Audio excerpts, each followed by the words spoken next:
Hello बच्चों, कैसे हैं आप लोग। एक्सपेक्टिंग कि आप सब लोग एकदम ठीक ठाक हो गए। तो आज मैं आप लोगों के लिए इलेक्ट्रोकेमिस्ट्री का पार्ट 3 तीसरा लेक्चर लेकर के आया हूँ। लास्ट वाले लेक्चर में आप लोगों ने पढ़ा कि फैराडे का फर्स्ट लॉ क्या था, फैराडे का सेकंड लॉ क्या था, और कुछ एग्जाम्पल्स भी पढ़े थे, है ना। आज हम आपके लिए एक नया टॉपिक लेकर के आए हैं जिसका नाम है इलेक्ट्रोड पोटेंशियल। क्या होता है, जब किसी मेटल की रॉड को, ध्यान दीजिएगा, जब किसी मेटल की रॉड को, जैसे ये मान लिया एक कंटेनर है, इस कंटेनर के अंदर एक सॉल्यूशन भरा हुआ है, ये मेटल की रॉड हो गई। इस कंटेनर के अंदर हम इस मेटल की रॉड को ऐसे डिप कर रहे हैं, डुबो दिया। अब क्या होगा, जब इसके अंदर डिप करेंगे तो ये जो रॉड है और जो इसके अंदर सॉल्यूशन है, ये दोनों एक दूसरे के रेस्पेक्ट में या तो पॉजिटिवली चार्ज हो जाएंगे या नेगेटिवली चार्ज हो जाएंगे, जिसकी वजह से इनके बीच में एक पोटेंशियल डिफरेंस सेट हो जाएगा। इसी पोटेंशियल डिफरेंस को हम क्या बोलते हैं, इलेक्ट्रोड पोटेंशियल बोलते हैं। क्या बोलते हैं, इलेक्ट्रोड पोटेंशियल। तो यही बात हमको क्या करनी है, लिखनी भी है। तो आज का जो लेक्चर है वह है क्या बेटा, electrochemistry part 3। Electrochemistry part 3, okay. ये हमारा लेक्चर है, ठीक है। और इसके अंदर हम क्या पढ़ने जा रहे हैं, इलेक्ट्रोड पोटेंशियल। ये है हमारा electrode potential.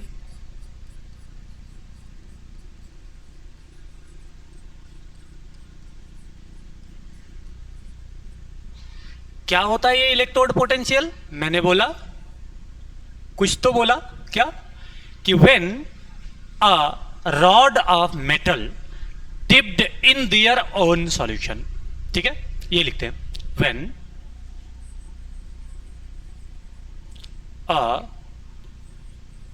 a rod of metal, क्या करना है, डुबोना है भाई, dipped in their own salt, their own salt।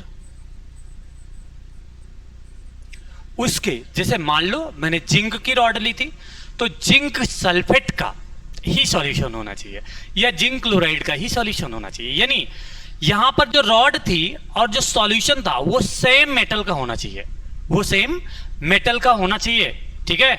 I hope कि ये बात आपको समझ आ रही है, ठीक है। देन रॉड क्या होगा, then rod become either positively or negatively charged। क्या होगा, जो रॉड होगी वो क्या होगी बेटा, या तो पॉजिटिवली चार्ज हो जाएगी या फिर नेगेटिवली चार्ज हो जाएगी। किसके रेस्पेक्ट में, विथ रेस्पेक्ट टू, किसके रेस्पेक्ट में बेटा, विथ रेस्पेक्ट टू सॉल्यूशन। किसके रेस्पेक्ट में, सॉल्यूशन के रेस्पेक्ट में। क्यों हो रहा है, ठीक है, with respect to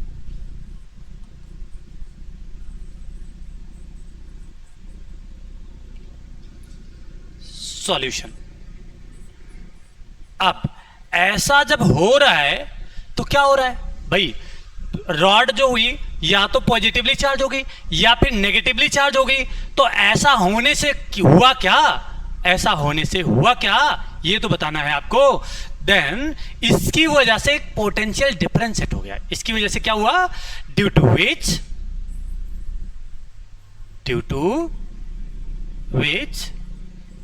a potential difference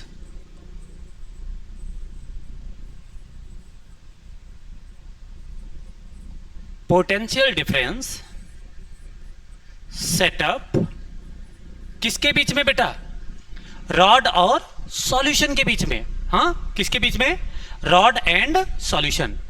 setup between rod and solution. इसी जो पोटेंशियल डिफरेंस सेट हुआ है इसी को क्या बोलेंगे? Called its electrode potential. Called its, क्या बोलेंगे इसी को? Electrode potential. ये है। बात को मैं थोड़ा सा एग्जाम्पल से समझाने की कोशिश करता हूं, ठीक है? मैंने बोला क्या, जैसे ये हमने कोई कंटेनर लिया, ये हमने कॉपर की रॉड ले ली, इसके अंदर मैंने कॉपर सल्फेट का सॉल्यूशन डाला, ठीक? अब इस रॉड को इसके अंदर डाल रहा हूं, रॉड पड़ गई। जैसे ही रॉड को डालेंगे क्या होगा? रॉड या तो पॉजिटिवली चार्ज हो जाएगी, सॉल्यूशन नेगेटिवली चार्ज हो जाएगा, या फिर रॉड नेगेटिवली चार्ज हो जाएगी, सॉल्यूशन क्या हो जाएगा? पॉजिटिवली चार्ज हो जाएगा। तो दोनों के बीच में एक पोटेंशियल डिफरेंस सेट होगा। इसी पोटेंशियल डिफरेंस को हम क्या बोलेंगे बेटा? इलेक्ट्रोड पोटेंशियल बोल देंगे। तो वही हमने यहां पर लिखा हुआ है, जैसे कि ये देख लो आप, ठीक है? अब आगे देखो, मैं नया पेज जो ऐड कर रहा हूं, एग्जाम्पल देखो, ठीक है? एग्जाम्पल में मैं एक डायग्राम लेता हूं, देखिएगा, ये वाला ले रहा हूं, ठीक है? ये हमने एक कंटेनर ले लिया, ये हो गया कंटेनर, ठीक है? इसी में मैं कुछ और है, इसमें कोई शेप देख लेता हूं। 2D में नहीं है, 3D में। 3D में ये हो गया, 2D में नहीं है, कुछ स्पेशल तो नहीं है। चलो ठीक है, मैं रॉड डाल दे रहा हूं, ठीक है? ये हमारा एक कंटेनर हो गया, इसी के अंदर हमने क्या किया? कॉपर सल्फेट का सॉल्यूशन डाल दिया। लो भाई, ये हो गया copper sulphate.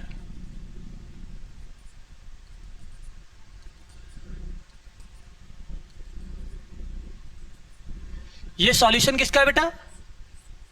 CuSO4, copper sulphate का है।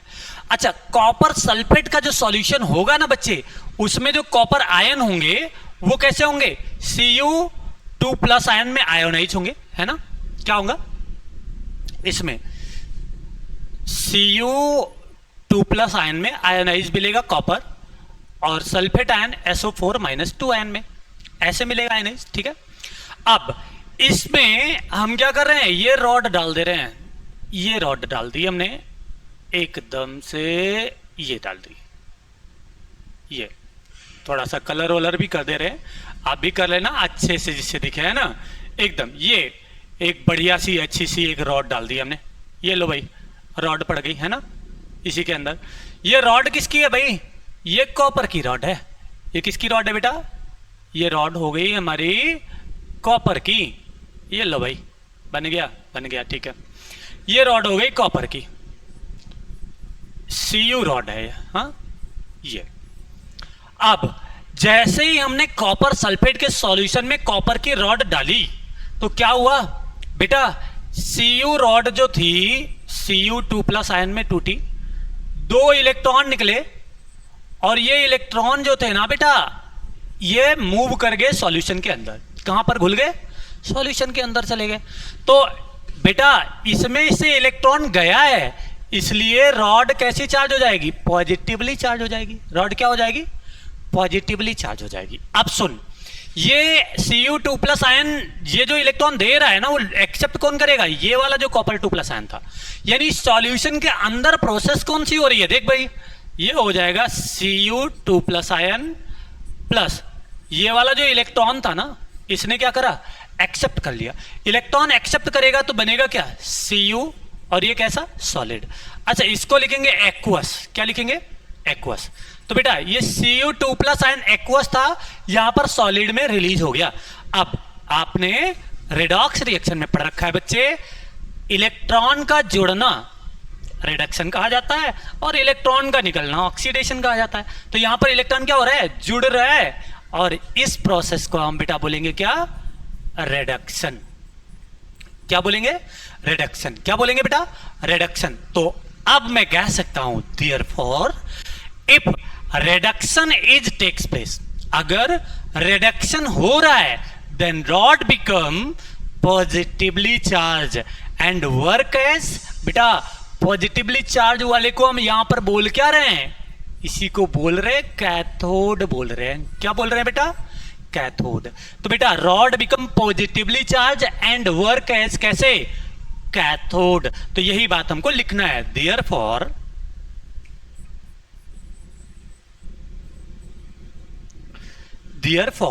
बेटा ध्यान दीजिएगा, इफ क्या हुआ इसमें, रिडक्शन हुआ है ना, if reduction is takes place, if reduction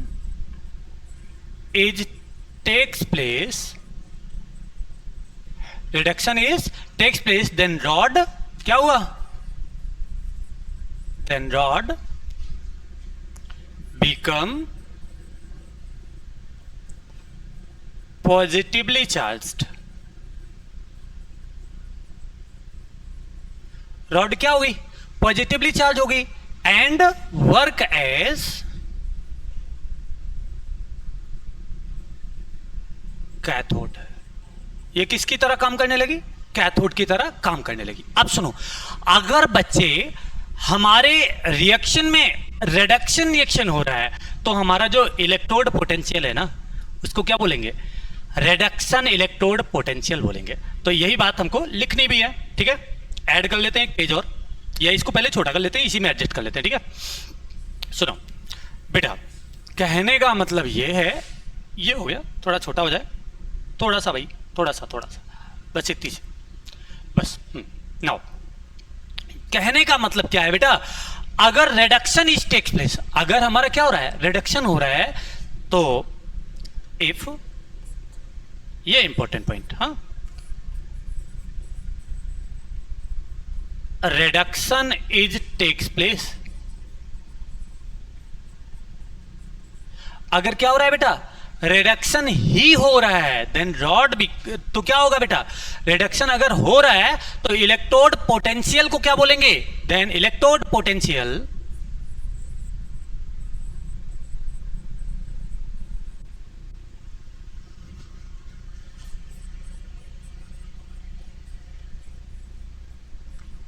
is called as, क्या बोलेंगे इसी को, क्या बोलेंगे बेटा, इसी को बोलेंगे क्या, रिडक्शन इलेक्ट्रोड पोटेंशियल।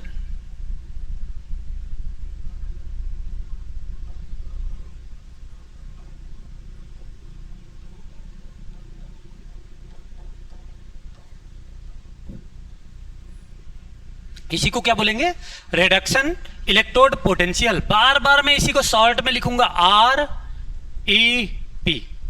तो आर ई पी का मतलब क्या, रिडक्शन इलेक्ट्रोड पोटेंशियल। मैं वापस से बताता हूं, जब किसी मेटल की रॉड को उसके अपने सॉल्ट के सॉल्यूशन में डिप किया जाएगा, डुबोया जाएगा, तो रॉड सॉल्यूशन के रेस्पेक्ट में या तो पॉजिटिवली चार्ज हो जाएगी या फिर नेगेटिवली चार्ज हो जाएगी। इस चार्ज को हम क्या बोलेंगे, इलेक्ट्रोड पोटेंशियल बोलेंगे, ठीक है। अब इलेक्ट्रोड पोटेंशियल यानी सॉल्यूशन के अंदर प्रोसेस कौन सी हो रही है, इलेक्ट्रॉन एक्सेप्ट हो रहा है, तो इलेक्ट्रॉन को एक्सेप्ट होने की प्रोसेस को हम क्या बोलते हैं बेटा, क्या बोलते हैं, रिडक्शन बोलते हैं। क्या बोलते हैं, रिडक्शन बोलते हैं। और रिडक्शन में अगर आप देखो, रिडक्शन प्रोसेस में इंपॉर्टेंट बात, रिडक्शन प्रोसेस अगर हो रही है तो हमारा जो इलेक्ट्रोड पोटेंशियल है ना, उस इलेक्ट्रोड पोटेंशियल को क्या बोलेंगे, रिडक्शन इलेक्ट्रोड पोटेंशियल बोलेंगे। क्या बोलेंगे, रिडक्शन इलेक्ट्रोड पोटेंशियल। और इसको शॉर्ट में क्या बोलेंगे बेटा, आर ई पी। क्या बोलेंगे, आर ई पी। अच्छा, दूसरा वाला एग्जांपल, एक और एग्जांपल ले लो भाई। ये एग्जांपल फर्स्ट था, ऐसे ही एक और एग्जांपल मैं नया पेज ऐड कर ले रहा हूं। एग्जांपल 2, ऐसा भी तो हो सके है ना, कैसा बेटा, एक और हमने शेप ले लिया, ये लो। इसके अंदर हमने क्या करा, फिल कर दिया ये फिल कर दिया। क्या फिल किया ये बेटा, सॉल्यूशन। अब रॉड इसके अंदर हमें डालनी है, तो इस बार जो रॉड डाल रहा हूं ना बेटा, इस बार जो रॉड डाल रहा हूं वो किसकी है, ये रॉड जिंक की है, और ये वाला जो सॉल्यूशन था वो जिंक सल्फेट का है। ये रॉड किसकी है बेटा, ये रॉड हमारी जिंक की है। ये रॉड हमारी जिंक की हो गई। लो भाई, जिंक की रॉड है। तो जिंक की रॉड को हमने डाला है जिंक सल्फेट के सॉल्यूशन के अंदर। अब यहां पर जिंक पर क्या आएगा, Zn2+ प्लस में क्या होता है 2 इलेक्ट्रॉन। अब सुनो, जिंक की रॉड जो होती है वो क्या हो जाती है, नेगेटिवली चार्ज हो जाती है। कैसे चार्ज हो जाती है, नेगेटिवली चार्ज। नेगेटिव चार्ज को क्या बोलेंगे बेटा, यहां पर बोलते हैं एनोड। क्या बोलते हैं, एनोड। सुनो, सी फॉर कैटायन, आपने इलेक्ट्रोलिसिस में पढ़ा है, कैटायन पर क्या, cathode. A for anion, anion पर क्या, एनोड। क्लियर है। तो बेटा अनायन आया ना, एनोड। कैटायन आता ना, कैथोड। क्लियर है ना। सी फॉर कैट नहीं पढ़ना, कैट आयन पढ़ना है, ठीक है। D for, sorry A for Apple नहीं, यहां पर एनोड पढ़ना है, ठीक है, याद रहना चाहिए। अब सुन, इसमें हुआ क्या होगा, अच्छा इसके अंदर जो सॉल्यूशन होगा ना, ये ऐसे ब्रेक हुआ Zn2+ प्लस SO4 - 2 आयन। इसमें से इलेक्ट्रॉन जो हुआ होगा ना, वो कहां पर गया होगा, इसमें से जो इलेक्ट्रॉन निकला होगा तभी तो ये बना होगा, तो ये इधर आया होगा। तो सुनो, यहां पर क्या हुआ होगा बेटा, यहां पर ऑक्सीडेशन हुआ होगा। तो Zn इसमें क्या हुआ, इलेक्ट्रॉन एक्सेप्ट किया गया होगा। रॉड ने इलेक्ट्रॉन को क्या करा होगा, इलेक्ट्रॉन को एक्सेप्ट करा होगा। रॉड ने इलेक्ट्रॉन को क्या करा होगा, एक्सेप्ट करा होगा। ए फॉर एक्सेप्ट है ना, और जो इलेक्ट्रॉन को एक्सेप्ट करेगा वो बनाएगा क्या, अनायन। तो बेटा ये क्या किया, जिंक की रॉड ने इलेक्ट्रॉन को एक्सेप्ट करा, और एक्सेप्ट करा तो ये बन गया क्या, Zn+2 आयन। क्या बन गया बेटा, Zn+2 आयन। अच्छा ये क्या होगा, ये होगा एक्वस। ये कैसा होगा, एक्वस होगा। इस प्रोसेस को क्या बोलते हैं बेटा, ऑक्सीडेशन। क्या बोलेंगे, ऑक्सीडेशन, ठीक है। अब वही वाली बात जो वहां पर लिखा था अभी आपने, ठीक है, कह सकते हैं therefore if oxidation is takes place, therefore if oxidation is takes place, अगर क्या हो रहा है, ऑक्सीडेशन हो रहा है बेटा, तो क्या होगा, rod become negatively charge, rod become negatively charge, rod क्या हो जाएगी, नेगेटिवली चार्ज हो जाएगी, एंड वर्क्स एज, कैसे बेटा, anode, work as anode. I hope कि यह बात समझ में आई होगी, ठीक है। अच्छा एक और इंपॉर्टेंट लाइन लिखी थी हमने, इसको फिर छोटा किया था ना, इसमें भी कर ही लेते हैं। ये एग्जांपल था भाई, सुनो, ये एग्जांपल था, सुनो, इसको हमें छोटा करना है, थोड़ा सा कर ही लेते हैं। हाँ, इतना ही छोटा हो जाए, चल जाएगा अपना काम। सुनो, एक लाइन और लिखनी है, इसलिए छोटा करना पड़ा, ठीक है, ध्यान से समझिएगा। ये कह रहा हूं, in the case of electrode potential, इस केस में जो ऑक्सीडेशन हुआ है, इसलिए इस ऑक्सीडेशन की वजह से इस इलेक्ट्रोड पोटेंशियल को क्या बोलेंगे, ऑक्सीडेशन इलेक्ट्रोड पोटेंशियल बोलेंगे। तो इन दिस केस ऐसा बोलेंगे,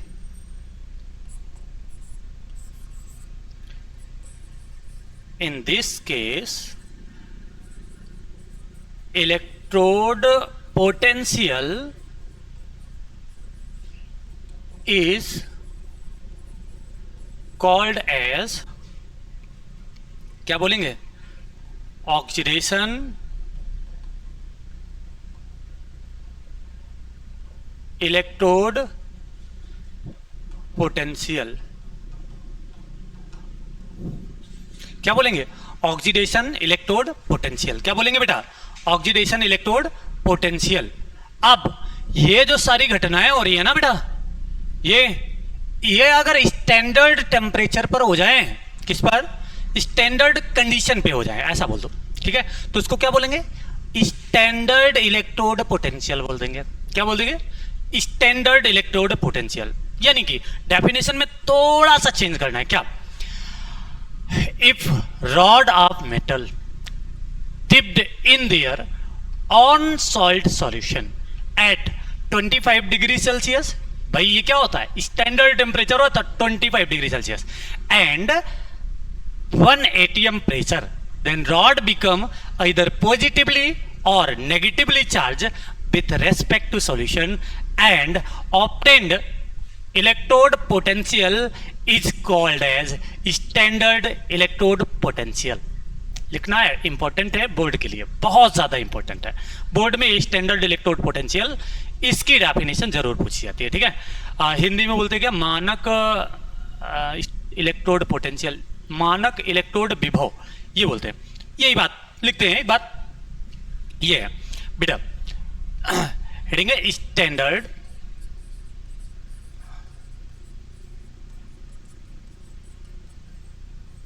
electrode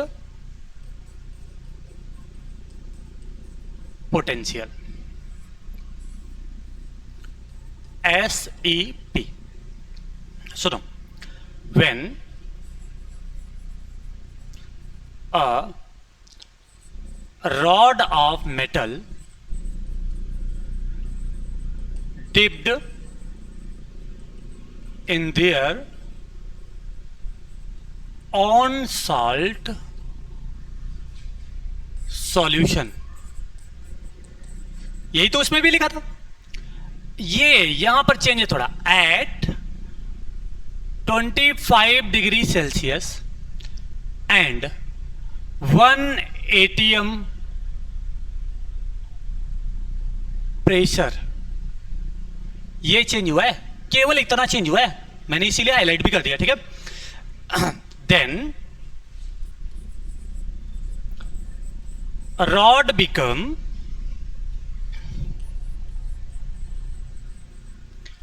either positively or negatively charged with respect to solution,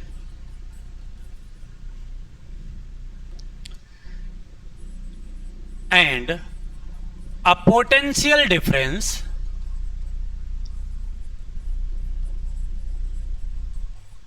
set up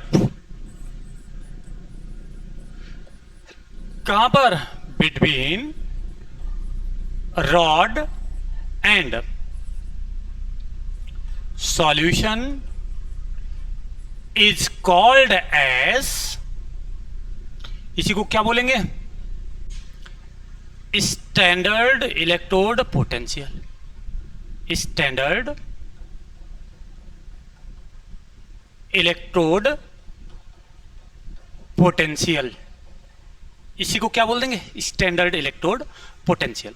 पहले वाली डेफिनेशन में और अब वाली डेफिनेशन में सिर्फ और सिर्फ चेंज क्या है बच्चे, ये मैंने हाईलाइट पार्ट कर दिया, ये देखो सिर्फ इतना चेंज है, केवल इतना ऐड कर दो, आपका जो इलेक्ट्रोड पोटेंशियल है ना वो स्टैंडर्ड इलेक्ट्रोड पोटेंशियल में कन्वर्ट हो जाएगा। क्यों पढ़ रहे हैं ये स्टैंडर्ड इलेक्ट्रोड पोटेंशियल, क्या यूज है इसका, इसका यूज जानने के लिए हमें इसका एप्लीकेशन पढ़ना पड़ेगा, ठीक है। तो आइए स्टार्ट करते हैं एप्लीकेशन ऑफ किसका, स्टैंडर्ड इलेक्ट्रोड पोटेंशियल का। तो इसका स्क्रीनशॉट लेना है, ले सकते हो, नाउ आप देखेंगे स्टैंडर्ड इलेक्ट्रोड पोटेंशियल का क्या पढ़ना है, एप्लीकेशन पढ़ना है भाई, तो पढ़ना है एप्लीकेशन।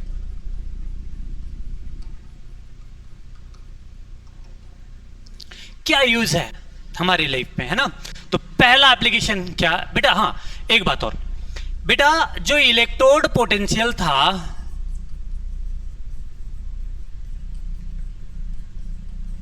इसको ई से, कैपिटल ई से रिप्रेजेंट करेंगे, और जो स्टैंडर्ड इलेक्ट्रोड पोटेंशियल था, स्टैंडर्ड इलेक्ट्रोड पोटेंशियल, इसको बार बार बेटा मैं ई नॉट से रिप्रेजेंट करूंगा। किससे बेटा, ई के ऊपर जीरो लगाओगे, ई नॉट बोलोगे, क्या बोलोगे, ई नॉट। तो इसको मैं ई नॉट से बार बार रिप्रेजेंट करूंगा, ठीक है। अब सुनो, पहला एप्लीकेशन ये है कि ई नॉट जो होती है वो इंटेंसिव प्रॉपर्टी होती है। प्रॉपर्टी हमारे पास दो प्रकार की होती है, एक होता है इंटेंसिव प्रॉपर्टी और दूसरा होता है एक्सटेंसिव प्रॉपर्टी। अब इंटेंसिव और एक्सटेंसिव में क्या डिफरेंस है समझो बेटा। एक्सटेंसिव प्रॉपर्टी जो होती है वो अमाउंट पर डिपेंड करती है। जैसे कि मैं अगर बोलूं मास, किस पर डिपेंड करेगा? अमाउंट पर। अब जैसे मान लो आप थोड़ा सा कोई आयरन का टुकड़ा ले लो, छोटा सा टुकड़ा ले लो, मास कम है ना। ज्यादा ले लोगे, अमाउंट बढ़ा दोगे तो मास बढ़ जाएगा। तो मास क्या है? एक्सटेंसिव प्रॉपर्टी, यानी जो किस पर डिपेंड कर रही है भाई? जो डिपेंड कर रही है किस पर? अमाउंट पर डिपेंड कर रही है, उसको बोलते हैं एक्सटेंसिव प्रॉपर्टी। और दूसरा होता है बेटा इंटेंसिव प्रॉपर्टी। इंटेंसिव प्रॉपर्टी क्या होती है? जो अमाउंट पर डिपेंड नहीं करती है। तो ये क्या होता है भाई? इंटेंसिव प्रॉपर्टी होती है। यही बात हमको लिखनी भी है। क्या? E naught is a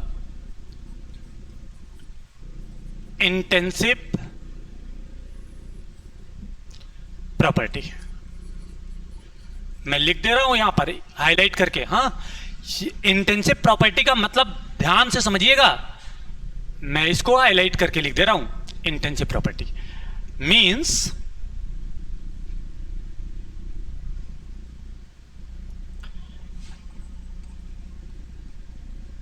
amount of substance. किस पर? अमाउंट पर। मैं लिख दे रहा हूं शुद्ध हिंदी में, डिपेंड नहीं करता। अब अमाउंट पर डिपेंड ना करने वाले और भी कोई प्रॉपर्टी होती है? बिल्कुल। जैसे आपका मान लो जो लोहा है, आयरन, उसका जो बॉइलिंग पॉइंट या मेल्टिंग पॉइंट बोलते हैं, ठीक है, मान लिया, मतलब मानना है, एग्जैक्ट तो याद नहीं है, 2450 डिग्री सेल्सियस। तो लोहा आप 1 ग्राम को गलाना है तो भी आपको टेम्परेचर कितना देना पड़ेगा? 2450 डिग्री सेल्सियस ही देना पड़ेगा। वहीं पर अगर आपको 1 ग्राम लोहा गलाना है तो गलाना ही तो है ना आपको, तो टेम्परेचर उतना ही देना पड़ेगा जितना आप 1 क्विंटल गलाने के लिए दे रहे हो। कहने का मतलब वो जो आपका टेम्परेचर है ना, जो आप दे रहे हो, मेल्टिंग पॉइंट, वो क्या है? फिक्स है। वो क्या है? फिक्स है। यानी कि वो अमाउंट पर डिपेंड नहीं कर रहा है। तो जो अमाउंट पर डिपेंड नहीं करता है वो क्या होता है? Intensive property. तो ये भी हमारा क्या है? Intensive property. अमाउंट पर डिपेंड नहीं करता है। ठीक है, तो सुनिएगा, यहां पर ये अमाउंट पर डिपेंड नहीं करता है। चेक कर लेते हैं। देखिए, ये हमारा जिंक 2+ आयन है। ये क्या है? जिंक 2+ आयन है।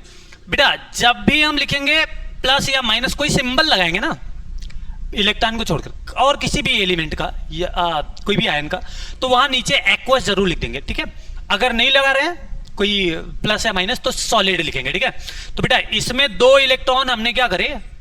ऐड कर दिए, रिडक्शन हो रहा है, क्या बन जाएगा? Zn। ये बन गया सॉलिड। ठीक है, अब इसका जो ई नॉट था ना बेटा, वो कैलकुलेट करा गया। कैसे कैलकुलेट करा गया इसके बारे में भी बात होगी अभी, लेकिन यहां पर अभी यहां जाना है। इसका जो ई नॉट कैलकुलेट करा गया वो कितना था? -0.76 वोल्ट। इतना कैलकुलेट करा गया। अब सुनो, इसी रिएक्शन को हमने क्या करा? 2 से मल्टीप्लाई कर दिया। ये ले लो, अमाउंट बढ़ा दिया, 2Zn + 2 + 2 दूनी 4 इलेक्ट्रॉन गिव्स 2Zn सॉलिड। इसका ई नॉट अगर आप सोच रहे हो, इसका जो ई नॉट है आप सोच रहे हो क्या हो जाए? 2 × -0.76, तो ये गलत हो जाएगा। तो होगा क्या बेटा? इसका मतलब ये नहीं होगा बेटा, ये 2 नहीं होगा, बाकी सारी चीजें वही होंगी। तो इसका भी ई नॉट क्या होगा बेटा?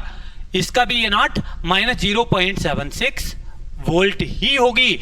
यानी कि अमाउंट आप कितना भी बढ़ा लो, ई नॉट की वैल्यू चेंज नहीं होगी। क्यों? क्योंकि वो इंटेंसिव प्रॉपर्टी है। वो कैसी प्रॉपर्टी है? इंटेंसिव। तो पहला एप्लीकेशन आप ये जानना है कि ई नॉट कैसी होती है? इंटेंसिव प्रॉपर्टी होती है, यानी जो अमाउंट पर डिपेंड नहीं करती है, जो अमाउंट पर डिपेंड नहीं करती है। दूसरी बात, इससे बेटा हम फिजिबिलिटी ऑफ रिएक्शन चेक करते हैं। तो फिजिबिलिटी ऑफ रिएक्शन चेक करते हैं। गिवन रिएक्शन फिजिबल है या नहीं है, मतलब ठीक है या ऐसा मतलब ऐसा एग्जिस्ट ही नहीं करता है। ये कोई रिएक्शन दिया हुआ है, वो वास्तव में एग्जिस्ट करता है कि नहीं करता है, फिजिबल है कि नहीं है, वो हमें कौन बताता है? बस यही बताता है। कौन? ई नॉट बताता है। कैसे चेक करते हैं? सपोज करो बेटा कि एक एग्जांपल लेते हैं, पहले लैंग्वेज लिख लेते हैं, समझ लो पहली बात को। वो मेटल्स जिनका एसईपी ज्यादा होता है, ध्यान से समझिएगा, वो मेटल्स जिनका एसईपी ज्यादा होता है वो रेड्यूस होंगी, और जिनका एसईपी कम होता है वो ऑक्सीडाइज होंगी, वो ऑक्सीडाइज होंगी। तो बेटा जो रेड्यूस हो रही है, ध्यान दीजिएगा रिएक्शन में, जिसका जैसे मान लो एग्जांपल से अभी क्लियर होगा और ज्यादा यही बात लिखनी भी है, जिस भी मेटल का एसईपी बेटा क्या होगा, ज्यादा होगा वो रिड्यूस होगा, जिसका कम होगा वो ऑक्सीडाइज होगा। क्लियर है? ये लिखना है। अब सुनो, एसईपी और एसआरपी दोनों सेम होते हैं, एसओपी उल्टा होता है। एसईपी और एसआरपी दोनों सेम होते हैं, तो यही मैं लिखना चाहता हूं। Metal with higher एसईपी,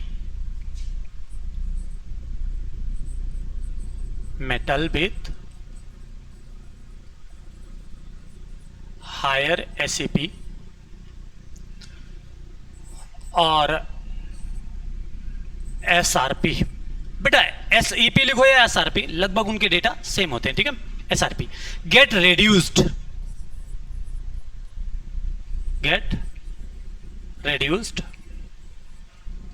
with lower SRP और एसईपी गेट ऑक्सीडाइज्ड। क्या होंगे? ऑक्सीडाइज्ड होंगे। कब? Always in given chemical reaction, always in given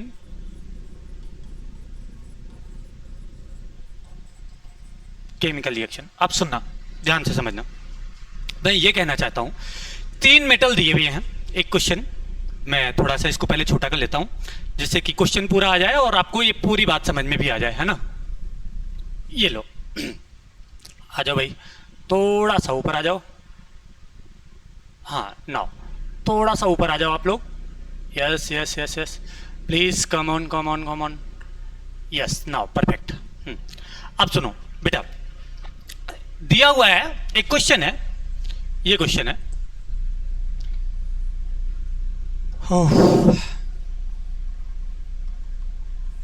question में गिवन है भाई जिंक, एक मेटल हो गई, दूसरी कॉपर, तीसरी बेटा सिल्वर, 3 मेटल हो गई। इनके ई नॉट गिवन है। ई नॉट क्या होता है बेटा, याद आया कुछ? Standard electrode potential. जिंक का होता है बेटा -0.76 वोल्ट। आप सोच रहे हो ये याद करना पड़ेगा, नहीं भाई, ये तो दिया रहेगा क्वेश्चन में, ठीक है, ये गिवन है। इसका दिया हुआ है बेटा प्लस में 0.34 वोल्ट, किसका? कॉपर का प्लस में, ठीक है। और सिल्वर का भी क्या है, प्लस का 0.80, प्लस 0.80 वोल्ट, ये दिया हुआ है, ये हमारा दिया हुआ है। अब पूछ रहा है देन फीजिबल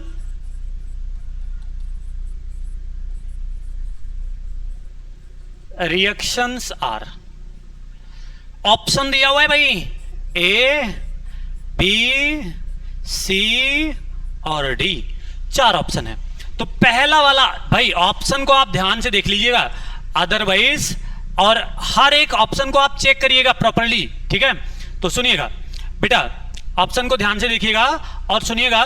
पहला ऑप्शन है ये Zn+2, यहां पर जिंक है, प्लस में कॉपर सॉलिड, गिब्स आउट। बेटा रिएक्शन हुआ, ये बन गया Zn प्लस, ये सॉलिड बन गया, सॉलिड दिया हुआ है क्वेश्चन में, कोई दिक्कत नहीं, प्लस Cu2+, ये कैसा? एक्वस, ठीक है। अब सुनो, पहला ऑप्शन ये हो गया। दूसरा ऑप्शन ये है बेटा Cu2+ ion,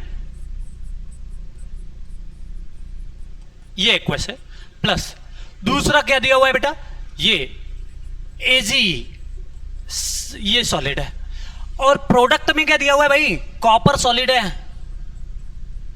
plus 2Ag plus ion. तीसरा ऑप्शन क्या है बेटा, Zn प्लस, ध्यान दीजिएगा यहां पर सॉलिड प्लस क्या दिया हुआ है, सिल्वर दिया हुआ है Ag प्लस एक्वस। प्रोडक्ट में क्या है भाई, यहां पर Zn 2 प्लस, प्लस में 2Ag, ये क्या है, ये सॉलिड। और यहां पर डी ऑप्शन क्या है भाई, ऑल।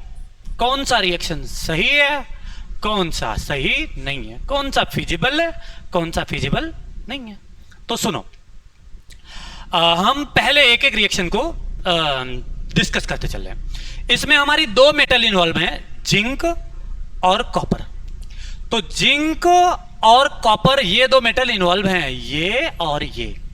तो इन दोनों मेटल का हम पहले ई नॉट चेक करेंगे। तो जिंक का ई नॉट माइनस में है और कॉपर का प्लस में है। तो ज्यादा किसका हुआ, ये मैक्सिमम है और ये मिनिमम है। इन दोनों के कंपैरिजन की बात कर रहा हूं, ठीक है। तो मैंने लिखा है देखो, मेटल विथ हायर एसईपी और एसआरपी गेट रेड्यूस्ड।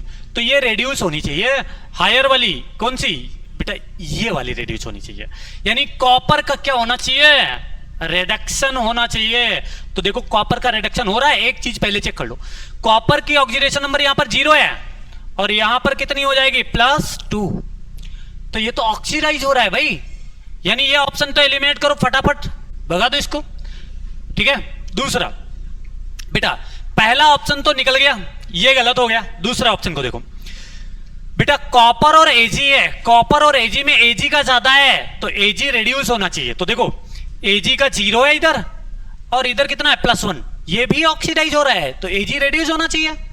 ये भी ऑप्शन आपका क्या हुआ, गया भाई, खत्म, दो रिएक्शन खत्म। तीसरा चेक करते हैं। तो तीसरा ऑप्शन क्या है बेटा, ये इसमें जिंक है और एजी। तो एजी का ज्यादा है, जिंक और एजी में एजी का ज्यादा है, एजी रेड्यूस होना चाहिए। तो एजी का +1 है, इधर 0 रेड्यूस हो रहा है, गुड, वेरी गुड। देखो एजी का +1 है ना और इधर कोई चार्ज नहीं है, मतलब 0, एजी रेड्यूस हो रहा है ना बेटा। जिंक क्या होना चाहिए, ऑक्सीडाइज होना चाहिए। जिंक पर 1 प्लस है, इधर 2 प्लस, यानी +1 से 2 बढ़ रहा है, मतलब ऑप्शन ये वाला आपका हो गया करेक्ट, ठीक है। तो ये वाला रिएक्शन ही हमारा फिजिबल है, बाकी रिएक्शन हमारे एग्जिस्ट नहीं करते हैं। आई होप कि ये सारी बातें आपको समझ में आई होगी। मिलते हैं एप्लीकेशन में अगले पार्ट में, तब तक के लिए गुड बाय।